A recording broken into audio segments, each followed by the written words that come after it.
বন্ধুরা, মাইথোলজি স্পেয়ারে আপনাদের সুস্বাগতম। রামেশ্বরম এবং মহাদেবের সম্পর্কে জেনে অবশ্যই আপনাদের ভালো লেগেছে। এবার আমি আপনাদের 4 ধামের শেষ ধাম পুরীর জগন্নাথ মন্দির সম্পর্কে আপনাদের সামনে তুলে ধরব। জগন্নাথের লুকানো রহস্য। পুরীর জগন্নাথ মন্দিরটি একটি ঐতিহাসিক ও ধর্মীয় স্থান।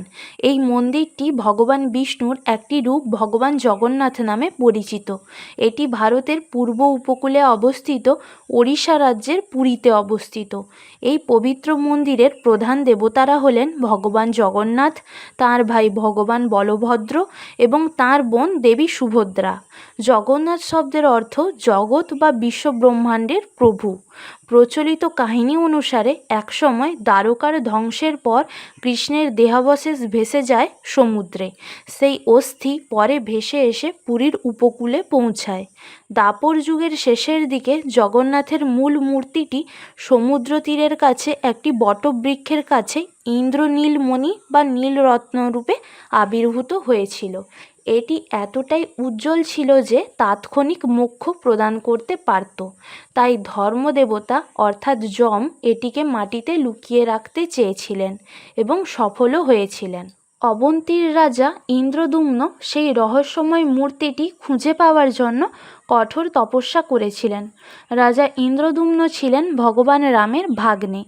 পুরাণ অনুযায়ী বিশ্ববাসু নামে এক রাজা গোপনে মরুভূমিতে ভগবান জগন্নাথকে নীলমাধব রূপে পূজা করেছিলেন। রাজা ইন্দ্রদ্যুম্ন দেবতা সম্পর্কে আরও জানতে চেয়েছিলেন। তাই তিনি বিদ্যাপতি নামে এক ব্রাহ্মণ পুরোহিতকে বিশ্ববাসুর কাছে পাঠালেন। বিদ্যাপতি অনেক চেষ্টা করেও জায়গা খুঁজে পেলেন না, কিন্তু শেষ পর্যন্ত তিনি বিশ্ববাসুর কন্যা ললিতার প্রেমে পড়ে তাকে বিয়ে করেন। তারপর বিদ্যাপতির বারবার অনুরোধে বিশ্ববাসু তার জামাইয়ের চোখ বেঁধে তাকে সেই গুহায় নিয়ে যান, যেখানে তিনি ভগবান জগন্নাথের পূজা করেছিলেন। বুদ্ধিমান বিদ্যাপতি পথে যেতে যেতে মাটিতে সরিষার বীজ ছড়িয়ে দেন। কয়েকদিন পর বীজ অঙ্কুরিত হয়, যা তাদের গুহাটি চিনতে সাহায্য করেছিল। এরপর রাজা ইন্দ্রদ্যুম্ন দেবতাকে দেখতে ও পূজা করার জন্য উড়িষ্যা দেশে যান, কিন্তু এখানে দেবতারা অদৃশ্য হয়েই ছিলেন। ফলে রাজা হতাশ হন। রাজা দেবতাকে দেখতে না পেয়ে নীল পর্বতে আমরণ অনশনে গেলেন। তখন একটি ঐশ্বরিক কণ্ঠস্বর শুনতে পান, তুমি তাকে দেখতে পাবে। এরপর রাজা একটি ঘোড়া উৎসর্গ করেন এবং বিষ্ণুর জন্য একটি মন্দির তৈরি করেন। মন্দিরে নারদের আনা নরসিংহ মূর্তি স্থাপন করা হয়। ইতিমধ্যে ঘুমের মধ্যে রাজা একটি কণ্ঠস্বর শুনতে পান। তাকে সমুদ্রের তীরে একটি গাছের ভাসমান কাঠ খুঁজে বের করতে এবং এটি থেকে মূর্তি খোদাই করার নির্দেশ দেয়। রাজা ওই কাঠের সন্ধান পেলেন। আলোয় উজ্জ্বল ওই কাঠের গুচ্ছ যখন সমুদ্রে ভাসতে দেখা গেল, নারদ রাজাকে তা থেকে 3টি মূর্তি তৈরি করে একটি মণ্ডপে বসাতে বললেন। রাজা ইন্দ্রদ্যুম্ন দেবতাদের কারিগর বিশ্বকর্মাকে মূর্তি তৈরির নির্দেশ দেন। ভগবান বিষ্ণু নিজেই কারিগরের ছদ্মবেশে মূর্তিগুলি তৈরি করতে হাজির হন এবং শর্ত দেন যে তিনি কাজটি শেষ না করা পর্যন্ত দরজা খোলা যাবে না। কিন্তু 2 সপ্তাহ পর রানী খুব চিন্তিত হয়ে পড়লেন। মন্দির থেকে কোনো শব্দ না আসায় তিনি কারিগরকে মৃত ভেবেছিলেন। তাই তিনি রাজাকে দরজা খুলতে অনুরোধ করলেন। রাজা দরজা খুলে দেখলেন মূর্তিগুলি অসমাপ্ত। মূর্তির কোনো হাত ছিল না।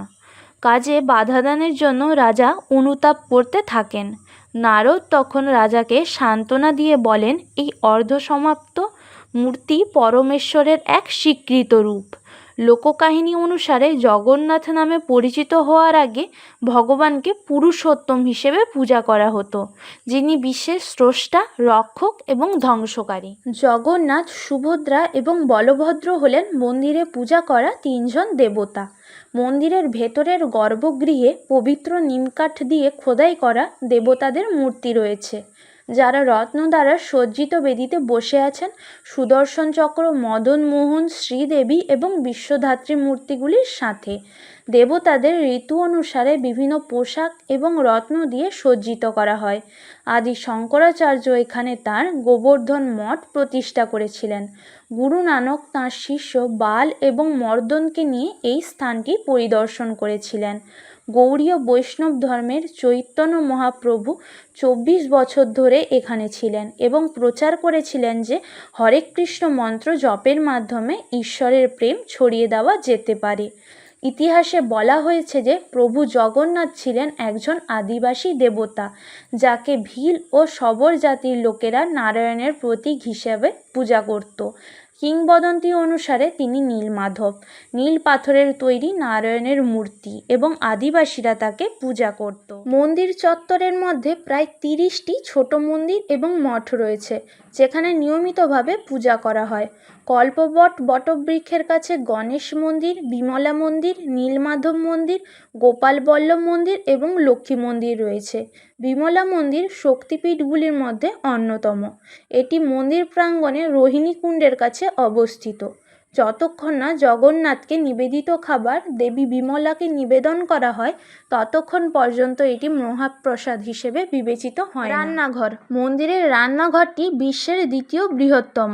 ঐতিহ্য অনুসারে মন্দিরের রান্নাঘরে রান্না করা সমস্ত মহাপ্রসাদ মন্দিরের সম্রাজ্ঞী দেবী লক্ষ্মীর তত্ত্বাবধানে থাকে, এবং যদি রান্না করা খাবারে কোনো ত্রুটি থাকে তাহলে মন্দিরের রান্নাঘরের কাছে একটি ছায়া কুকুর উপস্থিত হয়, যা তার অসন্তুষ্টির লক্ষণ। যদি ছায়া কুকুরটি দেখা যায় তাহলে খাবারটি তাৎক্ষণিকভাবে মাটি চাপা দেওয়া হয় এবং একটি নতুন ব্যাচ রান্না করা হয়। মহাপ্রসাদের জন্য পুরো রান্নাটাই করা হয় মাটির পাত্রে। প্রতিদিন নতুন পাত্রে রান্না হয়। রান্নাঘরে রয়েছে 752টি উনুন। ভোগ রান্না করেন প্রায় 600 জন রাঁধুনি ও তাদের সাহায্যের জন্য থাকেন প্রায় 400 জন সেবক। হেঁসেলের মধ্যে প্রায় 32টি কক্ষ রয়েছে। প্রতিটি উনুনের একটি বড় মুখ আছে।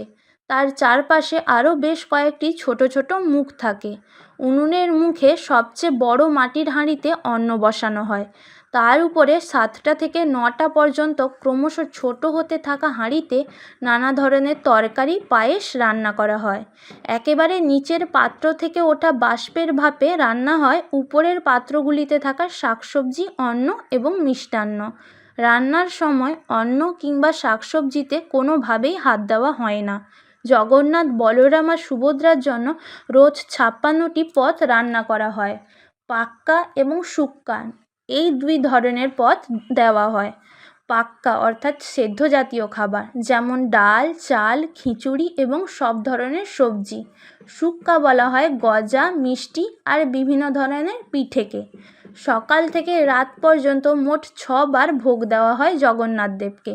সমস্ত খাবার নিরামিষ এবং পেঁয়াজ রসুন ছাড়াই প্রস্তুত করা হয়। রথযাত্রা।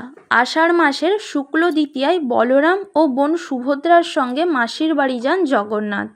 মাসির বাড়ি অর্থাৎ ইন্দ্রদ্যুম্নের পত্নী গুন্ডিচার বাড়ি।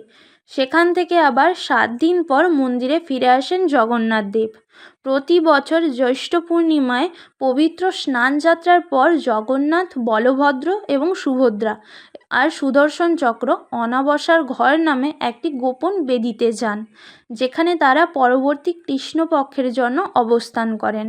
ভক্তরা রথযাত্রার আগের দিন দেবতাদের দর্শন পান, যাকে নবযৌবন বলা হয়। কথিত আছে যে বিশাল স্নানের পর দেবতারা জ্বরে আক্রান্ত হন এবং দৈত্যপতি নামে বিশেষ সেবকরা 15 দিন ধরে তাদের চিকিৎসা করেন। দেবতাদের রান্না করা খাবার দেওয়া হয় না। আষাঢ় মাসের ত্রয়োদশীতে দেবতারা রত্নভেদিতে ফিরে আসেন। এখানে জগন্নাথ মন্দিরে প্রবেশের জন্য দেবী লক্ষ্মীকে রসগোল্লা নিবেদন করা হয়। প্রতি 8, 12 অথবা 19 বছর অন্তর অনুষ্ঠিত হয় নবকাল বেড়া, যখন আষাঢ় মাসের এক চান্দ্র মাসের পরে আরেকটি চান্দ্র মাস আসে, তখন এই অনুষ্ঠান হয়। নবকাল বেড়া হলো নতুন দেহ। এই অনুষ্ঠানের মাধ্যমে জগন্নাথ মন্দিরে পুরনো মূর্তি সরিয়ে নতুন মূর্তি স্থাপন করা হয়। জগন্নাথ মন্দিরের শিখরের উপরে স্থাপিত নীলচক্র অর্থাৎ নীল চাকতি রীতি অনুসারে প্রতিদিন নীলচক্রের উপর একটি ভিন্ন পতাকা উত্তোলন করা হয়। নীলচক্রের উপর উত্তোলিত পতাকাটিকে পতিত পবন অর্থাৎ পতিতদের শুদ্ধকারী বলা হয় এবং এটি গর্ভগৃহে স্থাপিত দেবতাদের প্রতিমার সমতুল্য। মন্দিরে 4টি দরজা রয়েছে।